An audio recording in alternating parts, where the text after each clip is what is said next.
धमकाया जाता है, राजनीति की सत्ता का दुरुपयोग सदुपयोग जो उसको कह लीजिए वो किया जाता है अपने लोगों को काबिज कराने के लिए। एमएलसी को वोट देते हैं एज ए क्षेत्र पंचायत के कोप्ट सदस्य के माध्यम, प्रधान की हैसियत से नहीं देते हैं।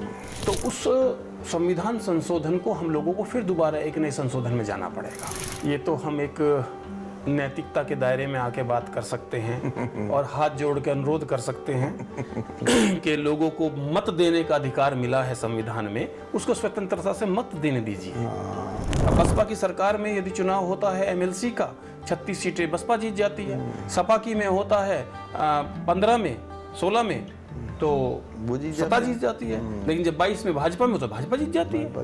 मैं 10 में भी प्रधान था तो मैंने बसपा को वोट दिया था, मैं 21 में प्रधान हूं तो भाजपा को वोट दूंगा। ये हृदय परिवर्तन होता कैसा है? ये हृदय परिवर्तन नहीं है, ये एक दबाव है। 50 प्रधान इकट्ठा होकर एक विधायक बना सकते हैं, उनमें वो क्षमता है, लेकिन 50 विधायक इकट्ठे होकर एक प्रधान नहीं बना सकते। एक और सवाल ताकेंगे जिससे दो चार होना पड़ता है, प्रधान हो या बीडीसी सदस्य या जिला पंचायत सदस्य। जब भी कभी जिला पंचायत अध्यक्ष का चुनाव आता है तो जिला पंचायत सदस्यों का अपहरण आप सुनते होंगे। जब ब्लॉक प्रमुख और जब कभी एमएलसी का चुनाव आता है तो सत्ता पक्ष के साथ एक जो मतलब ये आरोप लगने शुरू हो जाते हैं कि इनका अपहरण हो गया प्रधानों का। तो ये सब कैसे रुके, इसके लिए क्या होना चाहिए? वो दिन बहुत खराब बीतते हैं, उस समय बड़ा उत्पीड़न होता है प्रधानों का, थाने में बिठाए जाते हैं, ये बिल्कुल सत्य है। और उनके साथ क्या कुछ नहीं होता अगर वो सत्ता की तरफ नहीं चलते हैं। देखिए, पहले तो ये है कि ग्राम पंचायत एक स्ट्रक्चर है, दूसरी बॉडी क्षेत्र पंचायत है और तीसरी बॉडी जिला पंचायत है। हमारे यहाँ प्रधान का चुनाव डायरेक्ट होता है, जनता से होता है, और क्षेत्र पंचायत और जिला पंचायत डेलीगेट प्रोसेस में जाते हैं। वो पहले वार्ड मेंबर चुनते हैं और फिर उनमें से एक प्रमुख चुना जाता है। वो वहाँ वोटों में खरीद फरोख्त होती है, अपहरण होते हैं, धमकाया जाता है, राजनीति की सत्ता का दुरुपयोग सदुपयोग जो उसको कह लीजिए वो किया जाता है अपने लोगों को काबिज कराने के लिए। प्रधान इसमें कहीं नहीं है क्योंकि वो बीडीसी मेंबर हैं, वो जिला पंचायत हैं।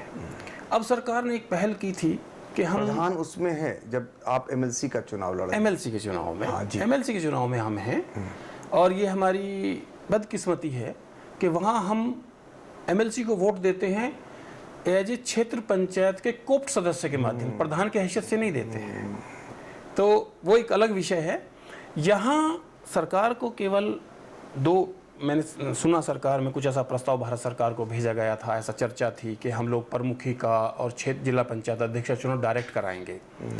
कह सकते हैं, लेकिन ये संभव नहीं है क्योंकि जब 73वां संविधान संशोधन की जो 9वीं अनुसूची में जो 11वीं अनुसूची में जो विषय जोड़े गए हैं उसमें इलेक्शन भी है, और इलेक्शन किस तरीके से हुआ ये भी डिफाइन है। यदि ऐसे डायरेक्ट चुनाव कराने की बात आएगी तो उस संविधान संशोधन को हम लोगों को फिर दोबारा एक नए संशोधन में जाना पड़ेगा, तब ये संभव है कि हम जनता से सीधे चुनाव कराने में। मेरा सवाल ये है कि ये जो जोर जबरदस्ती का खेल चलता है वो काल बहुत खराब होता है। प्रधान हो, बीडीसी मेंबर हो, इनकी रोकथाम के लिए क्या करना चाहिए? देखिए, ये तो हम एक नैतिकता के दायरे में आके बात कर सकते हैं और हाथ जोड़ के अनुरोध कर सकते हैं कि लोगों को मत देने का अधिकार मिला है संविधान में, उसको स्वतंत्रता से मत देने दीजिए।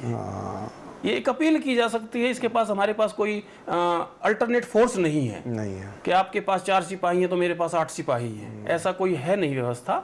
लेकिन मत मेरा अपना है तो मुझे मत का प्रयोग मेरे तरीके से करने दिया जाए और इसमें ये लूट खसोट ना हो। क्यों होती है? और ये सब के साथ होती है। आज हम 2000 किसी की भी सत्ता में आप देख लीजिए, जब से ये सब प्रोसेस शुरू हुआ है, कहावत हमाम में सब नंगे।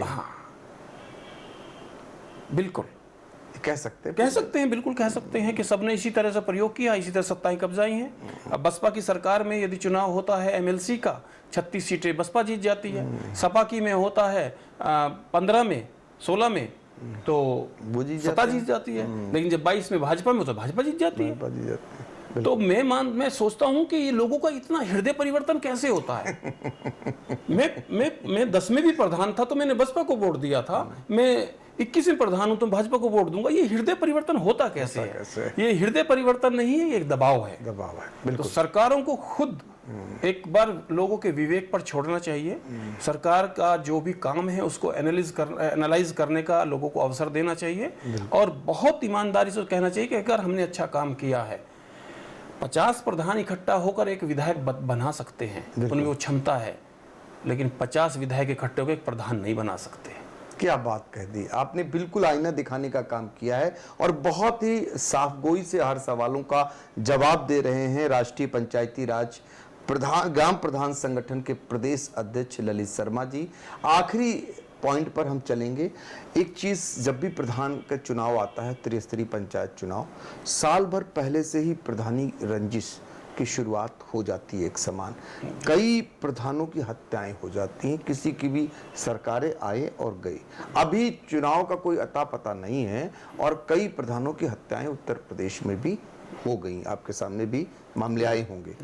अब ऐसे में इनकी सुरक्षा को लेकर के एक अगर किसी बड़े जनप्रतिनिधि की हत्या होती है तो कितना हाय तौबा मचता है और प्रधानों की एक नहीं कई प्रधानों की हत्याएं हो जाती हैं इसी रंजिश में। इसके लिए आप क्या कहेंगे? सुरक्षा क्या क्या मापदंड होना चाहिए, नजरिया क्या प्रशासन का होना चाहिए? हत्या के 3 बड़े कारण दिखाई देते हैं, हार जीत उनमें से एक है। इसको मैं छोटा मानता हूँ। कई बार कुछ प्रधान बहुत बड़ा सपना लेके चुनाव मैदान में जाते हैं, लोग उन पे यकीन करते हैं और वो जीतते हैं। जीतने के बाद वो उसी जज्बे के साथ वो सब काम सुधारने की कोशिश करते हैं जो वास्तव में राज्य सरकारों को करना चाहिए।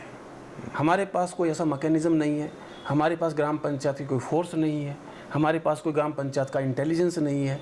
इंटेलिजेंस के नाम पर गांव में एक चौकीदार है जो उसका सूचना थाने तक पहुंचाना उसका काम है। संगठन ने लगातार सरकार को कहा है कि हम 5,000 करोड़ से ऑपरेशन कायाकल्प कर सकते हैं, पंचायत भवन बना सकते हैं। तो जितने चौकीदार हैं इनका आप एक फिजिकल टेस्ट कराइए, अच्छे स्वस्थ के लोगों को रखिए और सबको लाइसेंस दे दीजिए, एक लाइसेंस। और वो लाइसेंस खरीदने की जिम्मेवारी ग्राम पंचायत अपनी निधि से अपनाएगी। तो हमारे हर चौकीदार के पास एक हथियार होगा। ग्राम पंचायत का प्रधान जब भी कहीं अच्छी जगह पर मीटिंग करने, पंचायत करने जाएगा तो वो चौकीदार वहां से गवाह के रूप में मौजूद रहेगा, सुरक्षा के रूप में मौजूद रहेगा। और सरकार के पास 57,000 लोग गाँव में चौकीदार के, ऐसे चौकीदार जो सशक्त है, सरकार के हथियार उसके पास और वो भी सरकार का अंग माना जाएगा, सरकार का अंग माना जाएगा। और उसकी सुरक्षा की गारंटी ऐसे ले जैसे वो पैरामिलिट्री की लेती है, जैसे पुलिस की लेती है, उस तरह की उसको सुरक्षा प्रदान की जाए। तो गांव में एक सुरक्षित आदमी होगा, सही जानकारी वो उपलब्ध करा सकता है। सुझाव आपका और हम लोग उसको अपनी निधि से एक हथियार खरीद के दे सकते हैं, लाइसेंस सरकार दे दे। ये आपने दे रखा है ऑलरेडी, वो पहले से लगातार हम लोग देखिए, राष्ट्रीय पंचायती राज ग्राम प्रधान संगठन कुछ जमीनी मुद्दों को लगातार सरकार के संज्ञान में लाता है। कभी कुछ काम हो जाते हैं, कभी कुछ काम रह जाते हैं, लेकिन मैं उम्मीद हमेशा ये करता हूं कि सतत प्रक्रिया है सुधार की, ये एक दिन में नहीं होने वाला है। लोगों ने 50 साल लग गए थे अमेंडमेंट 73 आने में। भाई 92 में आया, लोगों ने 50 से कमेटियां बनानी शुरू करी थी, लेकिन 92 में उसको फलीभूत हुआ। 92 से हम लगातार अब बात कर रहे हैं। आज हम 2026 में बैठे हैं। 26 में होगा, 36 में होगा, 46 में होगा, लेकिन वो दिन जरूर आएगा जब गांव की अपनी सरकार होगी, गांव के अपने लोग सरकार का संचालन करेंगे, गांव के लोग टैक्स वसूल करके पैसा इकट्ठा करेंगे, गांव के लोग OSR जनरेट करेंगे और स्वावलंबी पंचायतों को तैयार करेंगे। हमारा सपना है कि गांव, जैसे सरकार ने कहा कि अशिक्षा मुक्त गांव हो, हर पढ़ा लिखा व्यक्ति हो, हर साक्षर व्यक्ति हो, गांव अस्वच्छता मुक्त हो, गांव में कहीं गंदगी ना हो। हम उससे 3 पैरामीटर आगे बढ़ाना चाहते हैं। गांव अदालत मुक्त हो और गांव अनुदान मुक्त हो। हमें सरकार की तरफ पैसे को देखना ना पड़े, हमें वो पैसा मिलना चाहिए। अदालत मुक्त हो, अदालत मुक्त गांव, ना थाना कचहरी कुछ नहीं हो। नहीं नहीं, थाना कचहरी हमेशा रहेगा, मर्डर होगा तो कचहरी रहेगा। लेकिन जो ग्राम पंचायत के स्तर के विवाद हैं, अब वो वही सुलटे। आज ऐसे आप कभी अध्ययन करिए, एक बड़े चैनल के आप कार्यकारी होने के नाते 20 साल पहले एक परिवार में घटना होती है, 2 भाइयों में मुकदमा दर्ज होता है और दोनों में केस सीजीएम के यहाँ पर चल रहा है, और आज दोनों एक ही मोटरसाइकिल बैठ के आते हैं एक साथ तारीख भुगतने। तो ऐसे मुकदमे क्या कोर्ट में रहने चाहिए? 20 साल पहले की घटना आज दोनों भाइयों में पैचअप हो गया है, एक ही दो को मोटरसाइकिल में क्यों तेल फूकना, चलो यार एक भी चलते हैं, तारीख तो भुगत के आनी है। तो ऐसों को चिन्हित करके सरकार को ये मुकदमे तत्काल खत्म करने चाहिए। और आपके लोअर जुडिशरी हो, छोटी अदालतें हो, निचली अदालतें हो या अपर अदालतें हो, अगर मुकदमों का बोझ खत्म कर सकती है तो पंचायत अदालत कर सकती है, गांव अदालत कर सकती है। एक गांव अदालत का गठन हो और गांव अदालत में कुछ पैरामीटर तय किए जाएं कि इस तरह के मुकदमे ग्राम पंचायत जो आपस में तय करके हमको सौंप देगी, हम उसमें निर्णय कर देंगे। हमें अदालतों का बोझ कम करना है। लोग लगातार बोझ बढ़ता जा रहा अदालतों पे। बिल्कुल, वो भीड़ दिख रही है अदालतों में, और खुद सुप्रीम कोर्ट हो या हाई कोर्ट हो या फिर जिले की अदालतें हो, वो खुद इस बात को मान रही हैं। उनके अक्सर आप देखिए लोक अदालत के माध्यम से बहुत सारे मामले निपटाते हैं, हालांकि उसमें ये मामले नहीं निपट सकते बहुत सारे। तो ये आपका सुझाव काबिले गौर है। हम गांव न्यायालय की हम लोग बात कर रहे हैं। बिल्कुल बिल्कुल, ग्राम न्यायालय बनाया जाए। हमने एक अनुरोध चीफ सेक्रेटरी साहब की बैठक में हुआ था, उसमें एक उन्होंने आदेश भी जारी किया था गृह विभाग को। कुछ जगहों पर ग्राम अदालतों का काम शुरू भी हुआ है। हाँ, बिहार ने शुरू किया है। जी, जी, जी। बिहार ने उसमें एक अच्छा मॉडल अपनाया है, ग्राम न्यायालय बनाकर। वो कुछ गाँव के निस्तारण वहीं पर करना चाहते हैं। अच्छा, ग्राम सचिवालय का फायदा हुआ ग्राम पंचायत? हाँ, बहुत फायदा हुआ। अच्छा, जैसे हम खसरा खतौनी लेने के लिए 20 किलोमीटर 15 किलोमीटर दूर जा रहे थे, हमें गांव से मिल सकता है। इनको कुछ ग्राम सचिवालय को सीएससी केंद्रों में कन्वर्ट किया गया है, तो वहाँ आधार कार्ड का भी थोड़ा सा संशोधन हो जाता है। अगर तिथि किसी की गलत है, किसी का नाम गलत है, तो वो ठीक हो जाता है। नेटवर्क बड़ा प्रॉब्लम है। हाँ, नेटवर्क की थोड़ी प्रॉब्लम है, लेकिन क्योंकि पंचायतें आजकल गेटवे से भुगतान कर रही हैं, पीएफएमएस से भुगतान कर रही हैं, तो नेटवर्क सब जगह लगभग पहुँच चुका है। हाँ, कुछ क्षेत्रों में नेटवर्क की प्रॉब्लम है। जैसे आप पीलीभीत के पूरनपुर ब्लॉक से चलेंगे और इसकी बॉर्डर को लेते हुए चाहे मैलानी जाएं, पलिया जाएं, निघासन जाएं, फिर आप यहाँ से बहराइच में प्रवेश कर जाएं, मिहीपुरवा हो, उससे ज़्यादा आप सूरतगढ़ बढ़नी में जाएं, बलरामपुर में आप पचपेवड़ा ब्लॉक में जाएं, जब नीचे ऊपर तक जाते हैं, फरेंदा तक जाते हैं, तो ये नेपाल के बॉर्डर की सीमा पर नेटवर्क बहुत कम रहता है। लेकिन यहाँ सरकार को कुछ दूसरे विकल्प पे विचार करना चाहिए या फिर नेटवर्क की पूरी व्यवस्था करनी चाहिए। अभी मनरेगा में मजदूरों की हाजिरी भी एमएमएस से लगती है, जब नेटवर्क नहीं हो तो हाजिरी कैसे लगेगी? तो कम से कम ये 7 जिले ऐसे हैं और लगभग 17-18 ब्लॉक हैं जहां नेटवर्क की प्रॉब्लम रहती है। सरकार को इस पर संज्ञान लेना चाहिए। आपने मनरेगा का जिक्र किया, एक सवाल और ले लूं। मनरेगा से क्या पलायन रुका है? कुछ गाँव का कायाकल्प हुआ है?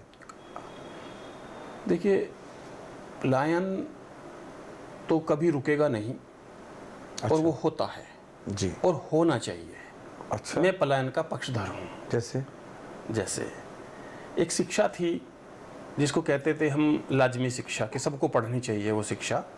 और शिक्षा का एक गुण था कि थोड़ा पढ़ेगा तो काम से जुड़ेगा, थोड़ा और पढ़ेगा तो गांव से जुड़ेगा, और ज़्यादा पढ़ेगा तो हिंदुस्तान से जुड़ेगा।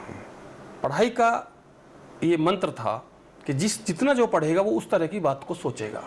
अब ये पलट गया है, थोड़ा पढ़ेगा तो काम छोड़ेगा, थोड़ा और पढ़ेगा तो गांव छोड़ेगा, और ज़्यादा पढ़ेगा तो हिंदुस्तान छोड़ेगा। तो मल्टीनेशनल कंपनी में जाना है, अमेरिका में नौकरी करना है, किसी बॉम्बे में जाके किसी कंपनी में सीईओ बनना है, वो पलायन स्वीकार है। वो पलायन है, लेकिन मजदूर होना चाहिए। लेकिन जो साक्षर है, उस स्तर का शिक्षित नहीं है, उसके रोजी रोटी की व्यवस्था गांव पंचायत पर होनी चाहिए। यस, आज पलायन से 2 काम होते हैं, गांव भी बर्बाद होते हैं और शहर भी बर्बाद होते हैं। गांव का मजदूर जब पलायन करके जाता है तो शहर में झुग्गी डाले रेलवे लाइन के किनारे पर रहता है। ना उसके पास वहाँ पीने का पानी है, ना उसके पास वहाँ सीवरेज है, ना उसके पास वहाँ शौचालय है। वो कैसा जीवन जीता है, आदमी उसको देख के बहुत विचलित हो सकता है। तो पलायन सरकार को एक साथ तत्काल रोकने के लिए एक ऐसी नीति बनानी चाहिए कि पलायन एकदम रुके। ये किस्तों में रुकने वाला काम नहीं है। इस साल 10% को रोकेंगे सर। देखिए, नाव बाढ़ आई हो और बाढ़ में लोग बह रहे हों और आप कहें कि इस साल हम 10 को बचाएंगे, अगले साल फिर 20 को बचाएंगे, तो क्या वो अगले साल तक जिंदा बचेंगे? बिल्कुल। तो ये जो गरीबी है ये बाढ़ है। बाढ़ है। आपको एक ही दिन अभियान चलाकर गरीबी को आप खत्म कर सकते हैं। उत्तर प्रदेश में पंचायतों को, चाहे वो जिला पंचायत हो, क्षेत्र पंचायत हो, ग्राम पंचायत हो, मैं केवल पंचायती मद की बात कर रहा हूँ। मैंने कृषि विभाग का 25,000 करोड़ नहीं जोड़ा है, मैंने शिक्षा विभाग का नहीं जोड़ा, मैं अपने मद की बात कर रहा हूँ। अगर ये 30,000 करोड़ रुपया सरकार एक बार कह दे कि एक साल नाली खड़ंजा नहीं बनेगा, गरीबी उन्मूलन होगा,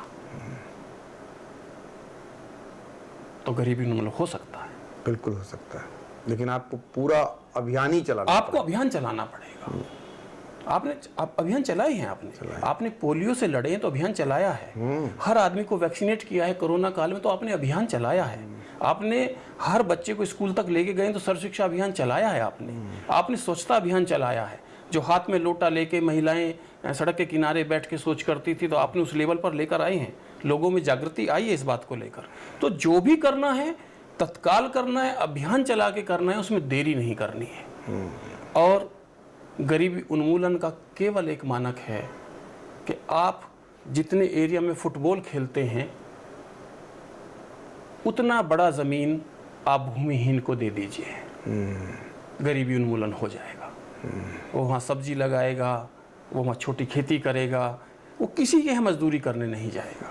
मैं अंतर देखता हूँ, मैं सीतापुर, लखीमपुर, बहराइच और श्रावस्ती में जब घूमता हूँ और मैं अपने ज़िलों में देखता हूँ, पैसा तो हमारे यहाँ भी उतना ही है। हमारे यहाँ तो गाँवों का आकार 20-20, 25-25 हज़ार आबादी है। लेकिन सुबह आप गांव में निकल के जाइए, लोग अपने घर के सामने पानी भी डाल रहे होते हैं, अपने सामने झाड़ू भी लगा रहे होते हैं। मेरठ की बात कर रहे हैं, मैं उस क्षेत्र की पूरे की बात कर रहा हूँ, पश्चिम उत्तर प्रदेश। तो ये लोग करते हैं, स्वभाव में आ गया है। तो वहाँ यहाँ भी आएगा, धीरे धीरे स्वभाव में लोगों के आएगा, लोग अच्छा काम करेंगे। गरीबी उन्मूलन ये नारा नहीं होना चाहिए, ये तो सरकार को शिद्दत के साथ ये तय करना चाहिए कि अब प्रदेश में कोई गरीब नहीं रहेगा। और मुझे उम्मीद है कि माननीय मुख्यमंत्री जी ने जो 1 ट्रिलियन इकोनॉमी बनाने की बात कही है, उसके हम नज़दीक पहुंचते जा रहे हैं जी। 1 ट्रिलियन इकोनॉमी जिस दिन देश का बनेगा तो बहुत पैरामीटर होंगे। अभी हम 2 चीज़ों में बहुत पिछड़े हुए हैं जी, शायद आपका ध्यान उस तरफ नहीं जाता। हम सबसे ज़्यादा आबादी वाला प्रदेश है। बिल्कुल, अगर सबसे बड़ा सूबा है तो सबसे ज़्यादा आबादी भी हमारे पास है। और अगर हम प्रतिशत में बात करें तो शहरी आबादी में हम 6ठे नंबर पर हैं। अगर आप केरल में जाते हैं, तमिलनाडु में जाते हैं, महाराष्ट्र में जाते हैं, तो उस स्टेट की पॉपुलेशन की 50% आबादी शहरों में रहती है। शहरों से ज़्यादा पैसा मिलता है, शहरों में ज़्यादा सुविधाएं होती हैं। आज हम उत्तर प्रदेश में जो नेशनल एवरेज है 32% का, उससे भी हम नीचे हैं जी। हम 25% पे हैं। सरकार को एक अभियान ऐसा चलाना चाहिए कि हम नई बहुत नगरों का विस्तार ना करें। लखनऊ का कितना विस्तार करेंगे, लेकिन लखनऊ के पास पड़ने वाला, चाहे वो सिंधौली हो, चाहे इधर माल हो, चाहे दूसरे हो, इनको हम पंचायतों का दर्जा देके उनको शहर के पैरेलल खड़ा कर सकते हैं। ये शहरी विस्तार जो होता जा रहा है लगातार, छोटे क्षेत्र में हम लोगों को, आप पश्चिम में जाइए, पूरब में जाइए, ऐसी ऐसी पंचायतें आपको मिलेंगी जिनकी आबादी 20,000, 25,000, 30,000 पंचायतों की आबादी है। तो ऐसी पंचायतों तत्काल सरकार को नगर पंचायतें घोषित करना चाहिए। वहाँ धन ज़्यादा जाएगा, अवसर ज़्यादा मिलेंगे, छोटी इंडस्ट्री वहाँ पर प्रमोट होगी, छोटे कारखाने वहाँ पर आएंगे। इससे पलायन बहुत तेजी से रुकेगा और इलाका विकसित होगा। तो जो अभी सरकार की नीति चल रही है उस दिशा में सरकार प्रयासरत है, और हम उम्मीद करते हैं कि एक वो दिन आएगा कि हमारे गांव सुंदर होंगे, हम भी शहर की तरह सुख सुविधाएं होंगे। एक सुनते थे कि कलाम साहब का एक कोट था, उन्होंने एक वर्ड यूज़ किया था, पूरा, providing urban facility in rural area. जब वो सुविधाएं जो शहर में होती हैं वो गांव में पहुंच जाएंगी तो पलायन बंद हो जाएगा। पलायन का मेन कारण शिक्षा है। आप कहते हैं कि छोटे प्रदेशों में विकास हो जाता है, तो सीतापुर के लोगों के लिए, हरदोई के लोगों के लिए, रायबरेली के लोगों के लिए लखनऊ कितना दूर है? उनके लिए तो छोटा ही प्रदेश हुआ ना। बिल्कुल। लेकिन जब हम कुछ पैरामीटर की बात करते हैं, शिक्षा के पैरामीटर की बात करते हैं, तो उत्तर प्रदेश के 18 जनपदों में सबसे कम शिक्षा का स्तर जो माना जाता है वो लखनऊ के बाउंड्री के 6 जिलों में है। बिल्कुल, उसमें सीतापुर भी है, उसमें सीतापुर है, उसमें हरदोई है, उसमें बाराबंकी है, उसमें रायबरेली है, उसमें उन्नाव है। शिक्षा के साथ गरीबी भी है। गरीबी भी है। तो आप छोटे प्रदेश बना के इससे छोटा तो नहीं बना सकते भाई। लखनऊ और सीतापुर की दूरी को तो और कम नहीं कर सकते राजधानी बनाकर। तो जब अब ऐसा लगता है, फिर हम कहते ये हैं कि वट वृक्ष के नीचे घास नहीं उगती। तो कभी कभी लगता है कि जो बड़े शहर बन जाते हैं वो छोटे एरियो का पलायन करा लेते हैं और वहाँ गरीबी रह जाती है, समृद्धशाली लोग सब शहर में चले जाते हैं। इससे हमें रुकना है, और रुकेंगे तभी जब गाँव में रोजगार होगा, बिल्कुल, सम्मान होगा, हर व्यक्ति सुरक्षित होगा। यही कट सत्य भी है। हम जीवन में सुरक्षित और सम्मान पहले चाहते हैं, साधन भले ही कम हो। लोग साधन चाहते हैं। अब साधन मेरे पास कितना भी और मैं सुरक्षित ना रहूं तो क्या करूंगा उस साधन का? बिल्कुल बिल्कुल। मैं इस सरकार को धन्यवाद देता हूं आज इस संवाद के माध्यम से कि सरकार ने ये तय किया है कि हर व्यक्ति को सुरक्षा मिलेगी। और महसूस करता है उत्तर प्रदेश का आदमी, जब जाता है तो लगता है कि अब मेरी बात को सुना जाता है, सड़कों पर वो अराजकता नहीं है जो होती थी। तो ये सब चीज़ें चल रही, धीरे धीरे सुधार की तरफ हम लोग आगे बढ़ेंगे। सुरक्षा के लिए सरकार जानी जाती है और समस्याओं के लिए थोड़ा सा दिक्कत है। देखिए, इसको आपको स्वीकार करना पड़ेगा। इसमें नौकरशाही हावी है, एक ये आरोप लगता रहता है और इससे लोग भी परेशान रहे। और ये अगर और दूर कर ले, सुरक्षा को लेकर के तो 100 नंबर दिए जा सकते हैं, लेकिन समस्याओं को लेकर के लोग परेशान है, इसमें कोई दो राय नहीं। हम अपने आज़ादी के पर्व से आज तक लें तो पहले 2 ही काम थे जब ब्रिटिशर्स यहाँ पर राज करते थे, 2 बातें। उनका 3 उद्देश्य थे। क्या उद्देश्य थे? जनता की बात पर अविश्वास, तंत्र पर विश्वास, और इसके बीच में लूट। वर्तमान परिप्रेक्ष्य में कभी कभी ऐसा मुझे लगता है कि जनता की बात पर अविश्वास है, तंत्र की बात पर यकीन है, और उसके बीच में कहीं भ्रष्टाचार है। बहुत बड़ी बात, सब कुछ कह दिया आपने, सब कुछ आईना दिखा तो दिया। ऐसा लगता है कि क्या अभी भी हम उसी राज्य में हैं क्या? आज जनता की आवाज का, तंत्र का क्या मतलब है और जनता का क्या मतलब है? गांव चिल्ला कर कह रहा है कि ये आदमी गरीब है, लेकिन वो गरीब तब माना जाता है जब लेखपाल रिपोर्ट लगाता है। तो ये पावर गांव को होनी चाहिए कि कौन गरीब है गांव पंचायत तय करे, कौन विधवा है ये कौन तय करेगा कि इनके पति का मृत्यु प्रमाण पत्र ले। अरे मृत्यु प्रमाण पत्र पति का तो लेके आ जाएगी, लेकिन वो इसका पति था ये कौन बताएगा? क्यों तंत्र में उलझा रहे हो उसको? गांव के लोगों ने प्रस्ताव दिया है, हमारे गांव में ब्याह के आई थी, इसके पति की डेथ हो गई है, बात खत्म। सही। तो जितना इसको सरल करेंगे उतना सब आसान हो जाएगा। और मुझे बहुत उम्मीद रहती है। मैं अपने जीवन में 2 चीज़ें हमेशा ध्यान रखता हूँ, होप एंड चेंज। बिल्कुल, उम्मीद है बदलाव आएगा। उम्मीद है बदलाव आएगा। इसी उम्मीद के साथ ललित शर्मा जी से आज बहुत सारी बातों को लेकर, ग्राम प्रधान, उनके अधिकार, उनकी सुरक्षा, ग्राम सचिवालय को लेकर के तमाम ऐसे मुद्दे, सरकार के लिए क्या उनकी मांग है, क्या उनका अनुरोध है, ग्राम प्रधानों के हित की बातें, और उम्मीद इस बात की कि जो प्रधानों का कार्यकाल खत्म हो रहा है 26 मई को, उसके बाद प्रधानों को ही प्रभार मिले, यानी और काम करने का अवसर मिले। इसी उम्मीद के साथ प्रधान संघ ने, आपने, आपके संगठन ने मुख्यमंत्री तक अपनी बात पहुंचा दी है। अब उस पर कवायद होती हुई दिखाई दे रही है। आने वाले दिनों में इसको लेकर के आपके संगठन को अगर जीत मिलती है तो हम फिर कोशिश करेंगे एक बार आपसे वार्तालाप करने की। फिलहाल आज हम लोगों को दीजिए इजाजत। नमस्कार। आपका बहुत बहुत धन्यवाद, बहुत बहुत आभार।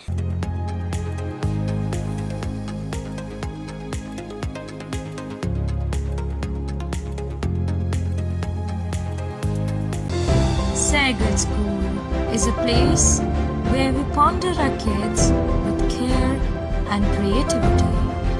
We provide students the room to explore their imaginations and enhance their education.